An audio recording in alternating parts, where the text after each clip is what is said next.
Yo, what's up, man? Hector here, strongestech.com. In this video, I'm going to talk about how to improve strength and performance with your kettlebell workouts before the lifting even starts, part 1. But before I get into the video, I want to tell you a quick story. So in Dan Heath's book, Upstream, he talks about and tells this story of these two guys that jump into a stream to save a child from drowning. And this child is downstream. They jump in, basically pull her to safety. The moment they pull her to safety, another child comes downstream. They pull that child to safety.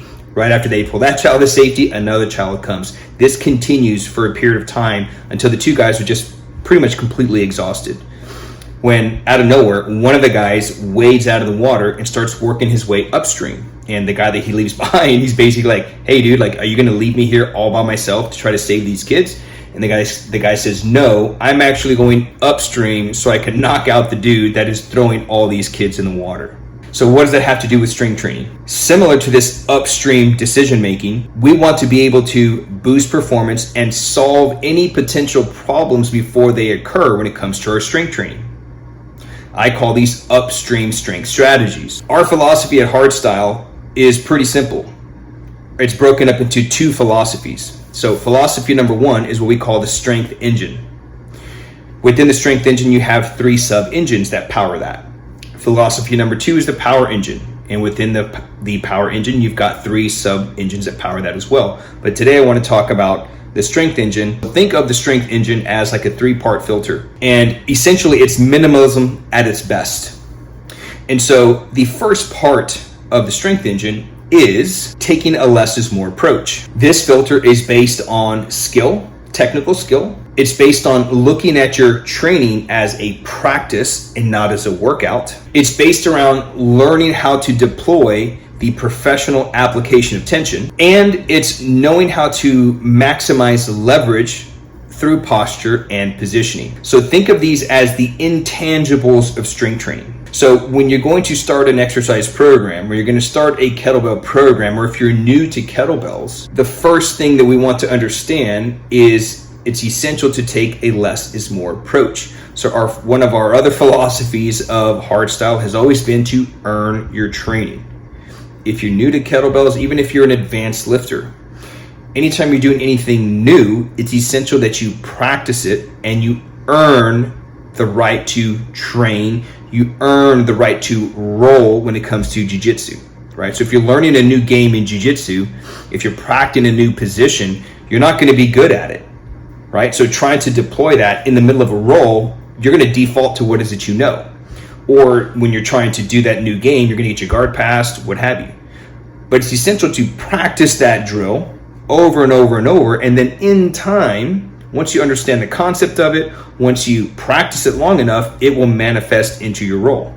Same thing goes for your strength training. You need to earn the right to follow a training program. And that's what taking a less is more approach is all about. And it's the first filter of the strength engine. So if you want to boost performance, if you want to maximize your strength, if you want to do these, it's essential to do these before the lifting even happens. And the only way for that to happen is to take a less is more approach to your strength training. Focus on the technical skill, so understanding the concepts.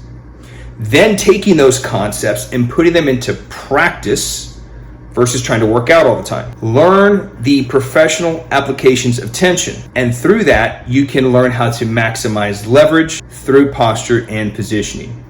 Okay, so what would this look like? So if you're just getting into strength training, maybe you've been out for a while, and maybe you're trying to learn kettlebells, what would this look like? So let's take the deadlift as an example, or the military press as an example. Work on getting better at pressing a kettlebell, learning how to grip the bell, learning the groove of that press of the bell, learning how to apply the right amount of tension to execute the lift, but not making tension the main focus of the lift. So here's how you could practice this. You practice, let's just say 3 days a week. You're a busy guy. You've got Jiu-Jitsu. Practice it 3 days a week.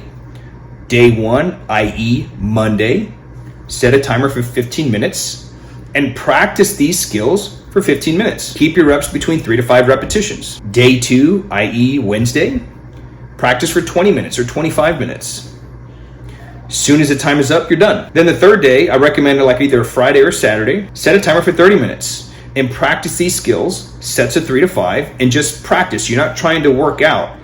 As a consequence, you will feel like you got to work out. But here's the thing, you're actually improving your skill, you're actually getting better, and you're earning the right to strength train. So that way, when it comes time to following the strength training protocol, you'll be ready, you'll be stronger, you're gonna recover faster, you're gonna be able to train more, and you're gonna get injured less. That's how you boost performance, and that's how you get stronger before the lifts even happen. If you wanna learn how to build a stronger, resilient body in less time so you can spend more time doing jiu-jitsu or whatever it is that you enjoy, and less time trying to be the best at exercise, be sure to click the link in my bio to download your free Kettlebells for BJJ 4-week strength program. Don't forget to follow along and turn on notifications for part 2.